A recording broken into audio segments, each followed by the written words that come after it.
Video like जरूर कर लीजिए और ऐसे वीडियो लगातार फ्री में पाने के लिए चैनल को तुरंत सब्सक्राइब कर लीजिए और बेल आइकन को जरूर टैप कर लीजिए ताकि आगे भी सारे वीडियो आपको मिलते रहे। यूट्यूब में फॉलो करते हैं तो प्लीज ये वाला फ्री टेलीग्राम चैनल जरूर ज्वाइन कर लीजिएगा। सारे नोटिफिकेशन सारे अपडेट यहीं पे आते हैं। क्वेश्चन क्या दिया हुआ है, एक परीक्षा में एक छात्र को सफल होने के लिए 45% अंक प्राप्त करने होते हैं, मतलब उसको पास होने के लिए 45% अंक चाहिए। वह केवल 50 अंक प्राप्त करता है और 4 अंकों से असफल हो जाता है। अधिकतम अंक क्या है? देखिए, एक एग्जाम है, एक स्टूडेंट को 45% मार्क्स चाहिए, है ना, 45% मार्क्स चाहिए पास होने के लिए। अब उसको 50 नंबर मिलता है ना, और साथ में 4 नंबर से फेल हो गया। मतलब अगर ये 4 नंबर और जुड़ जाता है तो ये लड़का पास हो जाता है। ये मतलब जो मार्क्स है ना, ये 45% के बराबर हो जाता है। तो देखिए 45% की वैल्यू कितनी है? 45% की वैल्यू 54 है ना। आपसे पूछा है अधिकतम अंक क्या है? कोई भी एग्जाम होगा अधिकतम 100% का होगा, तो आप लिखेंगे 100% इज इक्वल टू 54/45 इंटू 100, है ना। अब इसको मल्टीप्लाई कर लेंगे, है ना, परसेंट निकालने के लिए। देखिए ये आप काटेंगे, यहाँ पे 5 से 20 बार में कटा और यहाँ पर ये आपका कितना आ जाएगा? 9 आ जाएगा। इसको काट देंगे, 9 छक्का 54, तो 120, 120 इस एग्जाम का पूर्णतम मार्क है, तो 120 हो जाएगा अधिकतम इस क्वेश्चन का आंसर। चलिए आते हैं नेक्स्ट क्वेश्चन पे। देखिए अगला क्वेश्चन क्या है? अगला प्रश्न यहाँ पर दिया है, एक दुकानदार किसी वस्तु का किसी वस्तु का मूल्य उसके क्रय मूल्य से 20% अधिक अंकित करता है। वह अंकित मूल्य पर कुछ छूट देता है और 8% का लाभ कमाता है। छूट की दर बताइए। देखिए इस तरीके के क्वेश्चन को हल करने का तरीका क्या होगा? देखिए आपके पास कभी भी कोई चीज़ खरीदने या बेचने की बात हो, 3 चीज़ होता है। एक सीपी मतलब कॉस्ट प्राइस, ये आपका लागत मूल्य कि आपने कितने में सामान को तैयार किया। इसके बाद एमपी मतलब मार्क प्राइस, है ना। एमआरपी जो बोला जाता है ना, वही है मार्क प्राइस कि आपने बेचने के लिए कितना उस पर दाम प्रिंट किया। इसके बाद होता है सेलिंग प्राइस, है ना, मतलब आपने कितने में बेच दिया। देखिए अब मान के चलते हैं कि आदमी ने 100 रुपये में सामान तैयार किया। अब बोला जा रहा है ना कि 20% ज़्यादा अंकित करता है, मतलब इसका 20% 120 रुपये इसने मार्क कर दिया, है ना। अब क्या हो रहा है कि वो कुछ छूट देता है, हमें नहीं पता कितना छूट है, लेकिन 8% का लाभ मिल रहा है। तो देखिए 100 रुपये का सामान था, 8% का लाभ मिला, मतलब 108 रुपये में बेच दिया। अब आप ध्यान से देखेंगे तो यहाँ पे 12 रुपये का छूट मिला है। ये छूट कितने रुपए पर है? 120 रुपये पर है। परसेंट निकालने के लिए 100 से गुणा करा लेंगे, है ना। 0 से 0 कट जाएगा और 12 से 12 कट जाएगा, आंसर आ जाएगा 10%, है ना। तो 10% इसका डिस्काउंट हो जाएगा, ऑप्शन नंबर बी, है ना। तो ये इस क्वेश्चन को बनाने का स्मार्ट तरीका आप यहाँ से आसानी से कर सकते हैं। ये इसका बेसिक स्मार्ट सब कुछ है। चलिए आते हैं अगले क्वेश्चन पे। देखिए नेक्स्ट क्वेश्चन क्या बोलता है? नेक्स्ट क्वेश्चन ये कह रहा है कि एक निश्चित राशि चक्रवृद्धि ब्याज से अपने की 3 गुनी हो जाती है। कितने वर्षों में यह राशि 9 गुनी हो जाएगी? इसमें टाइम हिंदी में कुछ मिसिंग है, इंग्लिश देखते हैं। और certain some of money in 3 years. देखिए यहाँ पे 3 वर्ष मिसिंग है, मतलब 3 साल में क्या होता है कि अपने का 3 गुना हो जाता है। तो कितने साल में ये 9 गुना हो जाएगा? देखिए जब कभी भी यहाँ पे चक्रवृद्धि ब्याज की बात की जाती है, अगर सीआई पर कोई पैसा जमा है, मतलब कंपाउंड इंटरेस्ट पर, तो कंपाउंड इंटरेस्ट का डेटा कुछ ऐसा होता है। देखिए यहाँ पे मान लीजिए 1 रुपये था, है ना। 1 रुपये क्या हुआ? 3 वर्ष में कितना हो गया? 3 गुना हो गया, है ना। अब फिर देखिए यहाँ से यहाँ तक आने में 3 वर्ष लगे, तो वापस फिर से जब 3 वर्ष लगेगा ना, तो इसका फिर से 3 गुना हो जाएगा, मतलब 9 गुना हो जाएगा। तो इसको 9 गुना होने में 3 वर्ष यहाँ पर लगा और 3 वर्ष यहाँ पे लगा, मतलब टोटल 6 वर्ष लगेगा। तो 6 वर्ष में अपने का 9 गुना हो जाएगा। चक्रवृद्धि ब्याज में मल्टीपल टाइम्स चीज़ें चलती, जैसे 1 से 3 गुना हुआ है तो 3 से 9 गुना होगा, 9 से 27 गुना होगा, और समय ऐसे चलता रहेगा, 3 साल 6 साल 9 साल ऐसे चलता रहेगा। तो इस क्वेश्चन का आंसर हो जाएगा 6 साल, है ना। चलिए आते हैं अगले क्वेश्चन पे। अगला क्वेश्चन क्या है? देखिए नेक्स्ट क्वेश्चन आपके सामने ये रहा, है ना। क्वेश्चन कुछ ऐसा है, एक कार्य को 10 औरतें 7 दिन में पूरा कर सकती हैं। मतलब देखिए 10 फीमेल जो है ना, 10 फीमेल ये 7 दिन में पूरा कर सकती हैं, और उसी कार्य को 10 बच्चे 14 दिन में कर सकते हैं। मतलब देखिए जो 10 चाइल्ड हो जाएंगे ये कार्य को करेंगे 14 दिन में। अब आगे क्वेश्चन में क्या बोला जा रहा है कि इस कार्य को 5 औरत और 10 बच्चे कितने दिन में पूरा करेंगे। देखिए ये 10 फीमेल मिलके 7 दिन में कर रही हैं और 10 चाइल्ड मिलके 14 दिन में कर रहे हैं। तो 10 से 10 कैंसिल हो गया, है ना। यहाँ 7 से कट गया 2। देखिए आपको मिल क्या रहा है कि यहाँ पे 1 फीमेल बराबर 2 चाइल्ड। इसका मतलब जो एक फीमेल है ना, एक दिन में 2 काम कर रही है, और एक चाइल्ड जो है एक दिन में कितना काम कर रहा है? 1 काम कर रहा है ना। अब यहाँ पे अगर फीमेल वाले जोन में हम लोग देखेंगे तो देखिए ये टोटल वर्क हो जाएगा, है ना, क्योंकि दिनों की संख्या और एक दिन की इफिशियंसी टोटल वर्क आता है। तो आप लिख लेंगे 10 दूना 20 गुणे 7, ये टोटल वर्क है और कितने लोगों से करवाना है। देखिए 5 औरत आएगी तो एक औरत एक दिन में 2 काम करती है तो 5 औरत 10 काम करेगी, और 10 बच्चा आएगा, एक बच्चा एक दिन में 10 काम एक काम करता है तो 10 दिन में 10 काम करेगा, तो 10 और 10 20 हो जाएगा, 20 से 20 कट जाएगा, बचेगा 7, तो 7 दिन में ये काम कंप्लीट खत्म हो जाएगा। तो जब कभी भी टाइम और वर्क के ऐसे क्वेश्चंस मिलेंगे तो आपको क्या करना है, वर्क को हमेशा बराबर रखना है। चलिए आते हैं अपने अगले प्रश्न पर। अगला प्रश्न है ना, देखिए प्रश्न यहाँ पर कुछ ऐसा दिया हुआ है, 5% वार्षिक ब्याज दर से 3 वर्ष में 8,000 रुपए के चक्रवृद्धि ब्याज तथा साधारण ब्याज का अंतर बताइए। ठीक है, देखिए 5% का ब्याज लग रहा है ना। अब 8,000 रुपए यहाँ पे क्या है, मूलधन है, इसमें आपको क्या करना है, चक्रवृद्धि ब्याज और साधारण ब्याज दोनों का अंतर निकालना है। तो देखिए पहले हम इसको बेसिक तरीके से करते हैं, फिर इसका शॉर्ट तरीका भी आपको बताते हैं। देखिए 8,000 रुपए है, 8,000 रुपए, 8,000 रुपए पर 5% है ना। देखिए 5% की अगर बात करेंगे तो 5% का मतलब होता है 1/20 है ना, ये इसकी फ्रैक्शन वैल्यू होती है। जब 1/20 यहाँ पे लगाएंगे तो पहले साल का जो इसका इंटरेस्ट होगा 400 होगा है ना। दूसरे मतलब कि यहाँ पे पहले साल मतलब हर जगह 400 मिलेगा। ठीक, फिर इस पर 1/20 अगर अप्लाई करेंगे तो देखिए यहाँ पे 1/20 अप्लाई करने पे यहाँ पे 20 मिलेगा, यहाँ पर भी 20 मिलेगा। ठीक, फिर तीसरे साल आएंगे तो इस पर देखिए, इस पर आपको मिलेगा 20 और लास्ट में मिल जाएगा 1 है ना। देखिए तो इस तरीके से डिवाइड करने पे जो पहला मतलब ये पहला सीरीज होता है, ये सीरीज हमेशा आपको बताता है किसके बारे में, ये सीरीज बताता है एसआई के बारे में, मतलब साधारण ब्याज के बारे में। और जो पूरा का पूरा ब्याज होता है ये होता है कंपाउंड इंटरेस्ट। देखिए ये पूरा अगर हम मिलाकर देखेंगे, मैं कलर चेंज करके दिखाता हूँ। देखिए अगर यहाँ पे इस पूरे की बात करेंगे तो ये पूरा आपका हो जाएगा चक्रवृद्धि ब्याज, और इसमें से इतना एरिया हो जाएगा साधारण ब्याज का। अब साधारण ब्याज को अगर हम माइनस कर दें तो यहाँ से हम इसको हटा देंगे है ना, ये हट जाएगा। तो हटने के बाद ये देखिए 20, 20 40 और 20 60 और 1 61, 61 इस क्वेश्चन का सही आंसर हो जाएगा। तो एक तरीका ये रहा इस क्वेश्चन को करने का। देखिए दूसरा तरीका क्या होता है, अगर दूसरे तरीके की बात करें तो हम लोग दूसरे तरीके से इस क्वेश्चन को कैसे हल कर, देखिए इसका दूसरा अप्रोच क्या होगा, दूसरा तरीका ये हो जाएगा कि आप यहाँ पे सक्सेसिव मेथड से जा सकते हैं। सक्सेसिव मेथड मतलब देखिए जब भी चक्रवृद्धि ब्याज पर कोई पैसा दिया जाता है तो उसका जो ब्याज आता है वो हमेशा सक्सेसिव आता है। सक्सेसिव का मतलब ब्याज के ऊपर ब्याज लगता है। तो 5% की दर से, 5% की दर से अगर 3 वर्ष का सक्सेसिव आप निकालेंगे तो यहाँ पर आपको मिल जाएगा 15.7625%, ये हो जाएगा। अब ये चक्रवृद्धि ब्याज इतना परसेंट मिलेगा। ठीक, अब बात करेंगे साधारण ब्याज के लिए तो 5% की दर से 3 वर्ष का जो साधारण ब्याज होगा ये सिर्फ 15% होगा है ना, ये साधारण ब्याज हो जाएगा। अब जब दोनों का अंतर निकाला जाएगा तो आ जाएगा 0.7625%, इतने परसेंट हो जाएगा। ये परसेंट किसका है, 8,000 का।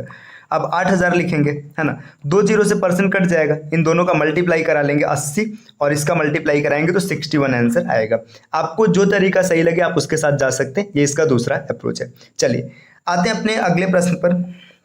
नेक्स्ट प्रश्न देखिए, अगला प्रश्न यहाँ पर कुछ ऐसा दिया गया है, यदि 10 कमीजों का क्रय मूल्य 8 कमीजों के विक्रय मूल्य के बराबर है। देखिए यहाँ पे खरीदने और बेचने की बात हो रही, तो देखिए 10 कमीजों का क्रय मूल्य मतलब CP cost price is equal to 8 कमीजों के विक्रय मूल्य मतलब 8 एसपी के बराबर है। तो पूछा जा रहा है निम्नलिखित में से कौन सा कथन सत्य है। देखिए यहाँ पे अगर आप ध्यान से देखेंगे तो यहाँ पे सीपी बराबर दिखेगा 8 और एसपी बराबर दिखेगा 10 है ना। यहाँ पे कितने की प्रॉफिट हो रही है, 2 रुपए की प्रॉफिट हो रही है, किस पर, 8 रुपए पर, मतलब रुपए बोलो या यूनिट बोलो, 1/4 मतलब 25% प्रॉफिट आ रहा है। तो अगर ओवरऑल हम लोग देखेंगे तो 25% का प्रॉफिट है, प्रॉफिट ऑफ 25% है ना, ये पहला ऑप्शन सही हो जाएगा। इसमें ऑप्शन नंबर ए बिल्कुल इसका सही आंसर होगा। चलिए आते हैं अपने अगले प्रश्न पर। देखिए अगला प्रश्न क्या दिया, अगला प्रश्न ये, 2 संख्याएं इस प्रकार हैं कि उनके योग, अंतर एवं गुणनफल का अनुपात, मतलब ये दिया है 5:1:18 के अनुपात में उनके वर्गों का अंतर निकाले। अब देखिए क्वेश्चन बेहतरीन क्वेश्चन है। अब 2 संख्या है, ठीक है, हमें नहीं पता है संख्या क्या है, हम मान लेते हैं कि संख्या x और y है। ठीक, अब देखिए यहाँ पे बोल रहे हैं x प्लस वाई जो है ना, x plus y is equal to 5 है ना, और x माइनस वाई जो है आपके, ये x माइनस वाई आपका दे रखा है कितना, यहाँ पर दे रखा है 1 है ना। अब इसको अगर हम कैलकुलेट करेंगे तो आपको पता चलेगा x इज इक्वल टू, देखिए यहाँ पे 2x मिलेगा है ना, 2x बराबर 6 होगा तो x इज इक्वल टू 3 मिल जाएगा। ठीक, और y इज इक्वल टू आपको 2 मिल जाएगा, ये आप कैलकुलेट कर लीजिएगा। अब देखिए ये आप देखेंगे ना तो यहाँ पे इस अनुपात दिया, अनुपात का मतलब इसका एक मल्टीप्लायर भी होगा जो इसके साथ लगा होगा, तो हम मान लेते हैं x इज इक्वल टू 3 के और y इज इक्वल टू 2 के, इतना हो जाएगा। चलिए अब आगे बढ़ते हैं, देखिए इनका गुणनफल भी दिया, मतलब 3 के गुणे 2 के, अगर हम इसका गुणा करेंगे तो ये आएगा 18 के बराबर, क्योंकि मल्टीप्लायर लगा रहेगा। देखिए के से के कट जाएगा, अब यहाँ पे 3 दूना 6, के बराबर 3। आपको के की वैल्यू कितनी मिल गई? 3 मिल गई सॉरी फ्रेंड्स। अब यहाँ से आप नंबर निकालेंगे, देखिए जब के बराबर 3 रखेंगे तो x बराबर 3 तिरिक का 9 और y बराबर 3 दूना 6। अब आपसे पूछ रहा है ना कि इनके वर्गों का अंतर, तो 9 9 81 और 6 6 का 36 है ना। इसको आप घटा लेंगे तो यहाँ पे देखिए, अच्छा देखो इसको घटाने का तरीका भी क्या होता है, जब कभी भी 9 का मल्टीपल रहे है ना, 9 का मल्टीपल रहे तो यहाँ पे, या चलिए अप्रोच हम लोग बाद में डिस्कस करते हैं, यहाँ पे डायरेक्ट घटा लेते हैं, ये 45 आ जाएगा, ठीक है। 45 इसका बिल्कुल सही आंसर हो जाएगा, ऑप्शन नंबर बी है ना। तो ये इस प्रश्न का एकदम सटीक आंसर है, ऑप्शन नंबर बी हो जाएगा। चलिए आते हैं नेक्स्ट प्रश्न पे। अगला प्रश्न क्या है, देखिए अगला प्रश्न यहाँ पर कुछ ऐसा दिया है, दो संख्याओं का HCF और LCM 12 और 144 है। मतलब दो संख्या है, एक का HCF दिया है, LCM दिया है। यदि एक संख्या 36 हो तो आपको दूसरी संख्या बतानी क्या होगी। देखिए यहाँ पे आपके सामने एक फार्मूला होता है, HCF into LCM is equal to first number into second number. ये एक फार्मूला होता है, एकदम बेसिक सा फार्मूला, आपने बचपन में सीख रखा होगा है ना। HCF का मान दे रखा है 12, LCM का मान दे रखा है 144 है ना। बराबर में आप देखो एक संख्या दिया 36 और आपको सेकंड नंबर फाइंड आउट करना है, तो सेकंड की बात करेंगे। अब जो जिससे देखिए यहाँ पे अगर इसको काटेंगे तो 12 3 36, 3 बार में कट जाएगा। आपको सेकंड नंबर जो मिलेगा, सेकंड नंबर मिल जाएगा 144 और बटे में 3 है ना, तो यहाँ पे 48। अगर इसको कंप्लीट डिवाइड करेंगे तो 48 इस क्वेश्चन का बिल्कुल सही आंसर हो जाएगा, ऑप्शन नंबर बी है ना। तो हम लोगों ने 8 क्वेश्चन डिस्कस कर लिए। चलिए आते हैं अपने अगले क्वेश्चन पे, नेक्स्ट है ना। क्वेश्चन नंबर 9 देखिए यहाँ पे क्या दिया है, यहाँ पे एक क्वेश्चन दिया है, 3 अभाज्य संख्याओं का योग 100 है। मतलब 3 अभाज्य संख्याएं जिनका योग कितना है, 100 है। यदि उनमें से एक संख्या दूसरे से 24 अधिक है तो उनमें से दूसरी संख्या बताइए। अब थोड़ा सा यहाँ पे ध्यान दीजिएगा, आपके सामने क्या दिया है कि 3 अभाज्य संख्या है, 3 प्राइम नंबर है ना, प्राइम नंबर दिया है जिनका योग कितना है, प्राइम नंबर, इसका योग 100 है। अब एक चीज ध्यान दीजिएगा, जो प्राइम नंबर होता है ना, प्राइम नंबर में 2 को छोड़ करके बाकी जितने भी प्राइम होते हैं सब विषम होते हैं, ठीक। यहाँ पे अगर 3 नंबर्स को जोड़ करके इवन आ रहा है, इसका मतलब कि एक प्राइम जो 2 है ना उसको जरूर शामिल किया जाएगा। क्यों शामिल किया जाएगा, देखिए अगर 2 को आप शामिल नहीं करेंगे तो ऑड प्लस ऑड ये इवन आ जाएगा, और फिर जब एक प्राइम और जोड़ेंगे ना इसमें ऑड, तो आंसर हमेशा ऑड आएगा, तो ये कभी 100 नहीं आ सकता।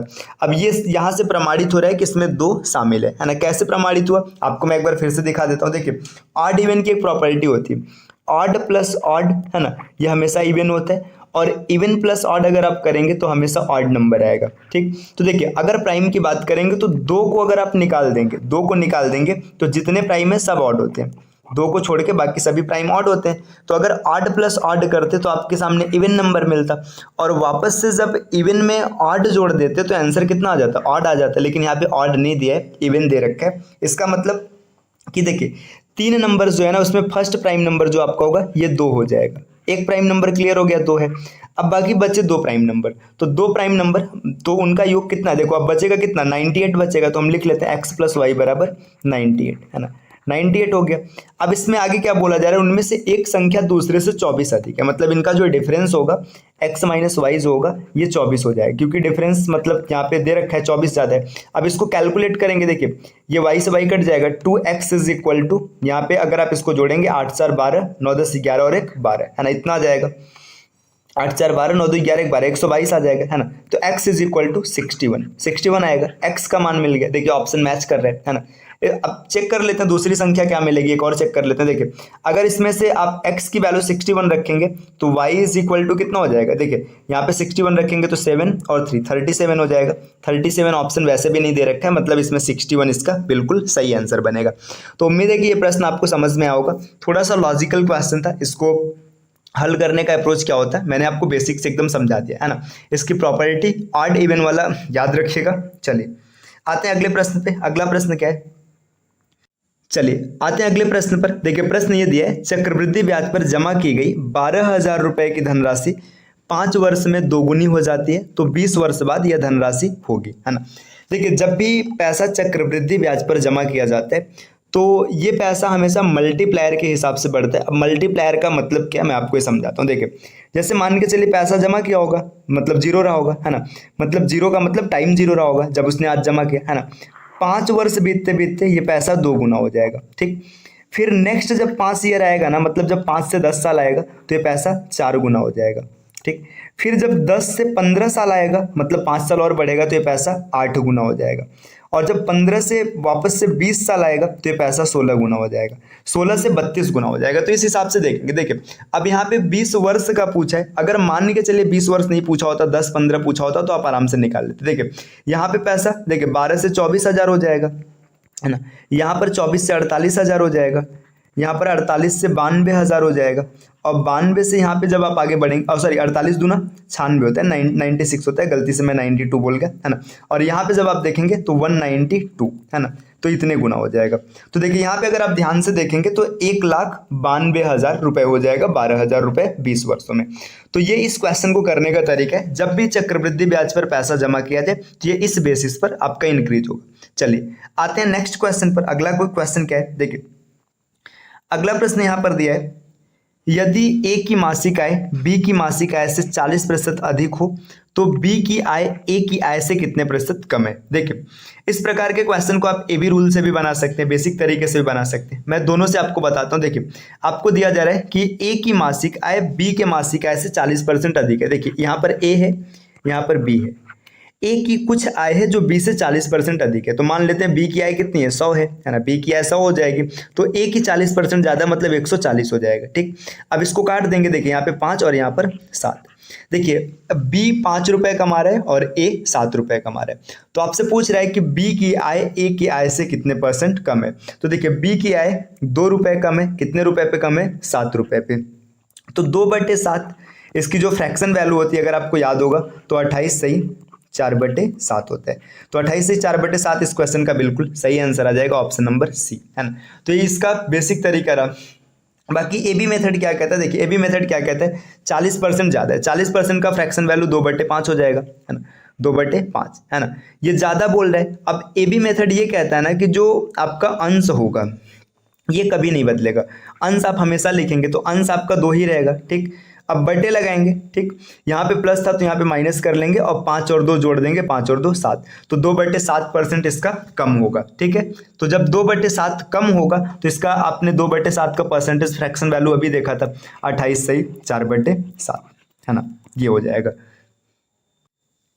देखिए, अगर ए बी मेथड आपको नहीं समझ में आया तो एक बार फिर से मैं आपको बताता हूँ ए बी मेथड क्या कहता है। देखिए, ए बी मेथड ये कहता है ना, अगर कभी भी कोई चीज़, जैसे बोला ए बी से 20% ज़्यादा है, देखिए 20% ज़्यादा है ना, तो 20% की फ्रैक्शन वैल्यू आप लिखेंगे 1/5, है ना। ज़्यादा है तो यहाँ पे प्लस लिखेंगे, ठीक। अब अंश आप हमेशा सेम लिखेंगे, जैसे ऊपर 1 है तो 1 लिखेंगे, ठीक। अब यहाँ पे प्लस है ना, तो इन दोनों को जोड़ देंगे, तो आप लिख लेंगे 6 और ये कम होगा, ठीक। अब जैसे मान के चलिए यही बोलता है कि ये कम है, तो आप लिखते हैं, देखिए -1/5, है ना, ये 20% कम हो जाएगा। अब ऊपर तो सेम ही रहेगा, 1 लिखेंगे, अब यहाँ माइनस है तो प्लस हो जाएगा, 5 में से 1 गया 4, ये ज़्यादा हो जाएगा। तो ये ए बी मेथड होता है, तो आपने ए बी मेथड से भी इस क्वेश्चन को सॉल्व कर लिया। चलिए आते हैं नेक्स्ट क्वेश्चन पे। देखिए, ये अंतिम क्वेश्चन है स्लाइड का। दिया क्या है, देखिए किस अनुपात में 25% एल्कोहल को 50% एल्कोहल में मिलाया जाए कि मिश्रण में 40% एल्कोहल हो जाए। ये क्वेश्चन एलिगेशन का एक बेहतरीन क्वेश्चन है, आप आराम से कर सकते हैं। देखिए 25% है ना, 25% को 50% के साथ मिलाया जा रहा है और इसके बाद जो फाइनल आंसर आ रहे हैं 40% आ रहे हैं, है ना। अब इसमें एलिगेशन जब लगाएंगे, देखिए यहाँ पे 10 मिलेगा और यहाँ पे कितना मिलेगा, यहाँ पे 15 मिलेगा। इसको काट देंगे तो आपको मिल जाएगा 2:3, है ना। तो 2:3 के अनुपात में मिलाया जाएगा, बिल्कुल सही इसका आंसर हो जाएगा ऑप्शन नंबर सी, है ना। तो ये एलिगेशन मेथड रहा। बाकी आप इसको नॉर्मल मेथड से भी सॉल्व कर सकते हैं, जैसे आप, या फिर डेविएशन मेथड लगा सकते हैं। जो मेथड आपको सुविधाजनक लगे आप उसके साथ जा सकते हैं। यहाँ पे सबसे परफेक्ट एलिगेशन था, तो हमने एलिगेशन के साथ सॉल्व किया।